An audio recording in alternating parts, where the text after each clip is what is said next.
What's going on, everybody? This is Chris Classic dropping another couch vlog. I've been enjoying the day, but I've also been editing. I've been editing since yesterday from the events. Still the show. Just a lot of editing. I hope you guys are having a wonderful morning. God is good. Christ is good. I always remember that.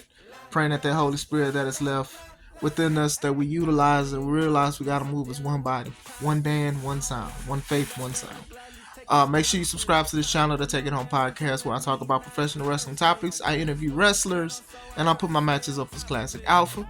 Make sure you subscribe to my second YouTube channel, C3 Ultimate Wrestling. Yes, we have our previous shows throughout the years, 5 years strong, and I am going to upload the matches from last Saturday at Steele the Show. As a matter of fact, tomorrow will be a premiere of the first match of the night, which was a fatal four-way. So 10 o'clock tomorrow, Central Time. Subscribe to C3 Ultimate Wrestling to watch the first match. Watch it on time, so you guys can comment, say what you liked about it, and everything. I wanted to talk about the show. I wanted to give a review. Usually Monday at 5 o'clock, me and the wife, we usually do it, but like I said, being tired, being drained, I'm not gonna lie, I was like a little drained from the weekend and just trying to get a lot of things together, a lot of stuff set up, and trying to make sure we improve the product and trying to take notes on what I want to do for the future. So I was drained, so I'm gonna do it today. I did the video yesterday that had nothing to do with C3 Ultimate Wrestling, but I want to give the show its just due. First things first, I want to give a shout out to the wrestlers and the staff for making the show very fun and very easy to deal with. I want to thank DJ Dose for the music, for the custom music, and thank you for everything that you continue with giving theme songs. I also want to give a shout out to Kev from Yellow Pill Coffee Company, also in partnership with Arshawn from Critically Drinking for helping with production, with camera angles, something that I really wanted to do with C3 Ultimate Wrestling. So it's a lot of things that I want to work on as the promoter, and you guys are making it a lot easy for me. So make sure you guys subscribe to their channels. I know I put it on the video. I'm thankful for the wrestlers. Thank you for the fans. Thank you for my wife for allowing me to achieve something that I want to do. Shout out to Miss Kelly for the wonderful and the delicious food that not only fed the crowd but also the wrestlers. So I wanted to get those out of the way. And also thank God, of course. Thank you for allowing me to bring the community together with something that I truly love, a gift that you have given me that I refuse to let anybody take. So first and foremost, well, the first match was impromptu. It came out of nowhere. When Kev was promoting Steele the Show, Mike Valentine came out and he said that he was tired of being overlooked. He was tired of people overlooking him, treating him like crap, because he is the grand chance winner. And he even, confronted me, even on the live last week, about how come he doesn't have the match, being a grand chance winner. What a grand chance winner is you can challenge for any title, any time, any place. And he's had this for it'll be a year in June, and he's had it and he hasn't cashed it in yet.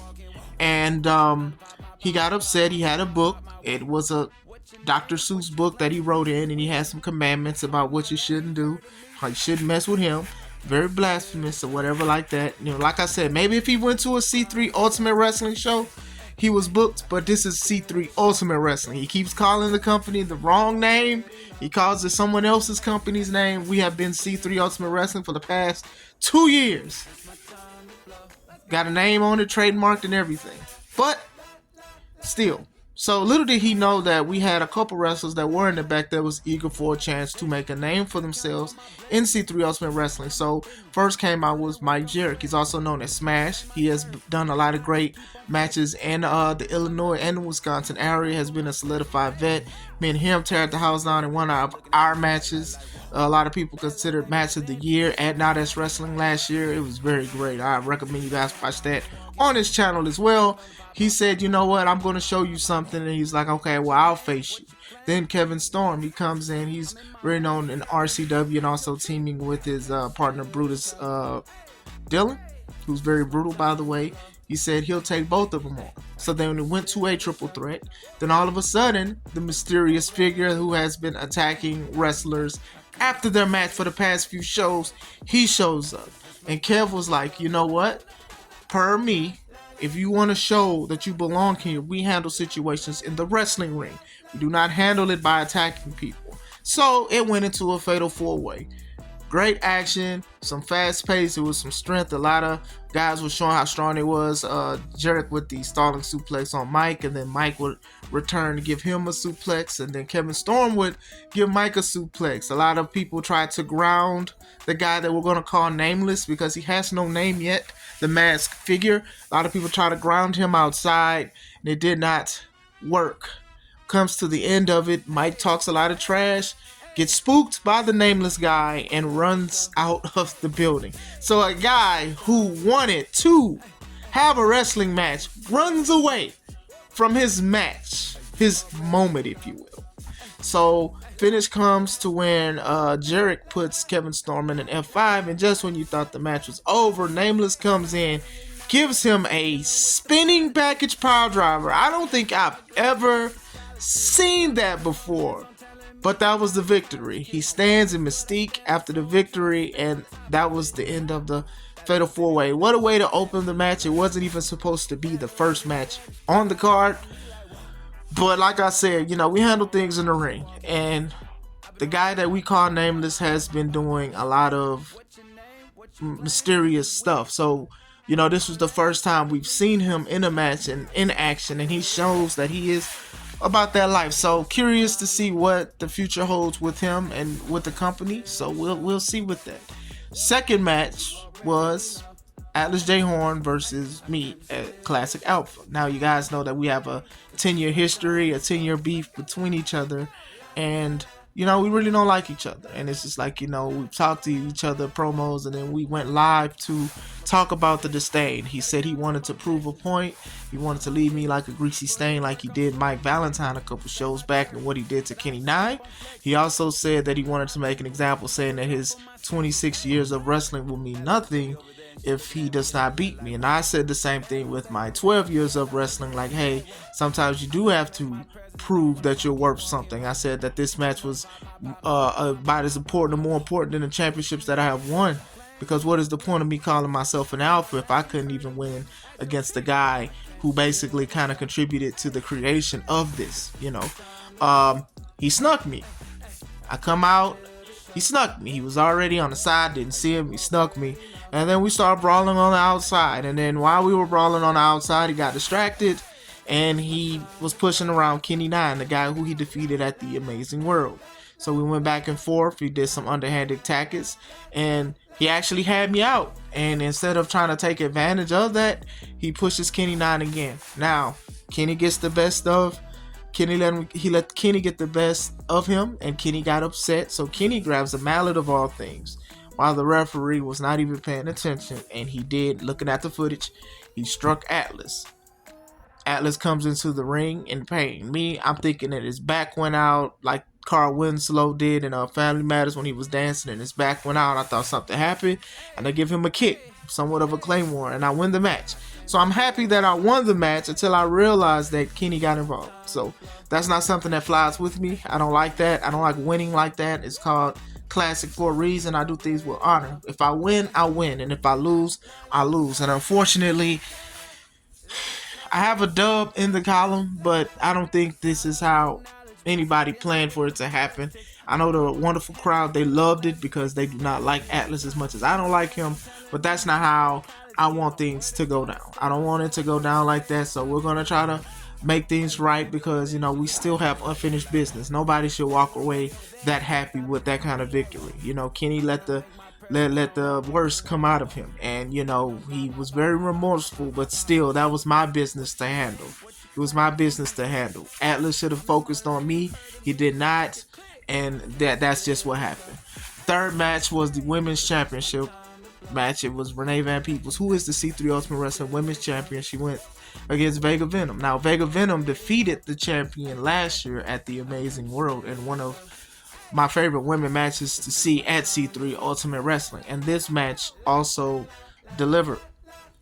I love Kev's production on introducing the champs with the camera facing forward. I do love that aesthetic. We're going to continue to do that because it is a championship match. It was a lot of great back and forth between the women because they know each other. They've been wrestling amongst each other for years, and even learning from the previous show. It was a lot of back and forth. You know, you would think that Renee was very close to winning, and then Vega was very close to winning. Very good back and forth between the women. Near the end of the match, Vega was hot. She was red hot. Clotheslines was doing a whole bunch of stuff. And then Renee comes out of nowhere with a Northern Lights and wins the match. Like I said, these women, they threw down. Renee did this by herself. You know, I think she could have had Larkin. She could have had Miles there too. But I felt that she really wanted to show that she can get the job done without her stablemates, and I think that she did do great. Vega Venom, I do think that she still has a lot of the potential in the world. She has improved since she has wrestled in C3 Ultimate Wrestling. I know that a lot of people were very critical on her match against Mike Strong at Guys versus Gals, and she has been proving a lot of people wrong. So I'm very proud of both women. I'm very proud of Renee, even though we don't see eye to eye with a lot of things. The fact that she wanted to handle things on her own, I could just give her a pat on the back. You know, I wish I could say I did the same thing with my match, but it happened. Match 4 was supposed to be, this match changed twice. Supposed to be the Spirit of Detroit, who are the tag champions, to going against the ARC for the tag team championships. And then Jonte was still injured from his previous match at the Amazing World. And then Tony Thunder, he could not make it. Now, I don't know if it's something to do with ARC and things like that. You know, Tony is okay when I did finally get a chance to check on him. But it wound up being a handicap match for the tag titles because Joseph, our credit, he does not back down from no one. But then Larkin, he lured Joseph in saying we can just do a one-on-one match. But then Miles came out of nowhere and took his knee out, took his leg out. So that was their main target for Joseph, our credit. They put him in wreathing pain. Like almost every move that Joseph tried to do, he would fall, he would falter, he would be slower because of the knee injury. Like me having a knee injury before, I know what it's like. You know, even going up the stairs or just walking, you know, going somewhere was just painful. So Joseph tried his best. Now, this isn't the first time Joseph went against a tag team. He went against Legit before as well, and he was close to winning. With this one, you know, with the ARC, one just being two people and also being just a well cohesive unit, they overpowered him in that, you know. Joseph did a very impressive move with the double German suplex when he German both guys, and he tried his best and he went to the top to finish it off, but then both guys they just stopped him, and Larkin won with the top rope rock bottom, and we have new tag champs in the ARC. Like I said, solid action, and then Joseph Our Credit grabbed the microphone and he gave his piece, and a lot of people did not like it, and some people did. You know, you get frustrated when you work so hard for something and then it's just like sometimes it could just be taken away quicker than you actually having it and longer, you know. So we know his story of trying to be a tag team champion, and when he finally reached the top of it, it was just taken away through circumstances, and that's just how life works. And I'm not just saying that to him to say like get over it, because that's selfish of me to say that, but that's just in general just one of those things. It's just you work hard for something and sometimes you just don't know how long you're gonna have it. You know, everybody fights to go to the mountaintop, but we don't know how long we're gonna be there. We can sit here, we can try to put a time limit on it, but knowing Joseph Our Credit, being a man of his word, he said that, you know, he wanted to be the tag champions and he got a chance to be that, and now he wants to be a world champion. So Steele is the champion now, and who knows what's going to happen in the future, but whoever is the champion, remember that Joseph Our Credit is a man of his word when it comes to C3 Ultimate Wrestling. You know, we can sit here and talk about how long he had the title and whatever and all of this stuff and how he put on for his city of Detroit, because it was definitely a lot of animosity between the ARC from Chicago and Joseph Our Credit being from Detroit, Jonte being from Detroit, and even Tony Thunder for being in Detroit. It's a lot of animosity between both teams because they're trying to put on for their city. But now the tag titles reside in Chicago. Next match is Urban Culture Champion Marcelo Spade goes against the debuting Brutus Dillon. Now, this match was a match to see. Brutus Dillon is 6'8", 400 pounds. Spade is not that tall, he's not that big, but he gets the job done.